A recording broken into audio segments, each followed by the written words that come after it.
Coat ഡിവോയർ, അതായത് Ivory Coast, പശ്ചിമ ആഫ്രിക്കയിലെ അതിമനോഹരമായ ഒരു രാജ്യമാണ്. അറ്റ്ലാന്റിക് സമുദ്രത്തോട് ചേർന്ന് സ്ഥിതി ചെയ്യുന്ന ഈ രാജ്യത്തിന് വടക്ക് ബുർക്കിന ഫാസോയും മലിയും, കിഴക്ക് ഗാനയും, പടിഞ്ഞാറ് ലൈബീരിയയും ഗിനിയും അതിരിടുന്നു. അബിജാനാണ് ഏറ്റവും വലിയ നഗരം. യാമുസുക്രോ ആണ് ഔദ്യോഗിക തലസ്ഥാനം. നൈസർ നദിയുടെയും സാവന്നകളുടെയും പച്ചപ്പുള്ള വനങ്ങളുടെയും സമാഗമമാണ് കോട്ട് ഡിവോയറിന്റെ പ്രകൃതി. രാജ്യത്തിന്റെ തെക്കുഭാഗം പച്ചനിറമുള്ള മഴക്കാടുകളും സമുദ്രതീരങ്ങളുമാണ്. വനം, വന്യജീവികൾ, അപൂർവ പക്ഷികൾ, വലിയ നദികൾ എന്നിവ ഇവിടെ കാണാം. തായെ നാഷണൽ പാർക്ക്, കോമോയെ നാഷണൽ പാർക്ക് ഇവിടുത്തെ പ്രശസ്തമായ വന്യജീവി സംരക്ഷണ കേന്ദ്രങ്ങളാണ്.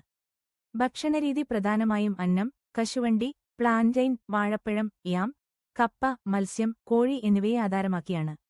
അറ്റിക്കെ, ഫർമെന്റഡ് കപ്പ, അലോഗോ, വറുത്ത പ്ലാന്റൈൻ, കേദജനോ, മത്സ്യക്കറി തുടങ്ങിയവ വിശേഷപ്പെട്ട വിഭവങ്ങളാണ്. രുചികരവും വൈവിധ്യപൂർവവുമാണ് ഇവിടുത്തെ ആഹാരം. ഐവറി കോസ്റ്റിന്റെ പ്രകൃതിയും സമ്പന്നമായ സംസ്കാരവും രുചികരമായ ഭക്ഷണവും അതിനെ വേറിട്ടതാക്കുന്നു. Thanks for watching, sharing, supporting and subscribing this videos. A special thanks for all of our beloved subscribers. Koppugai.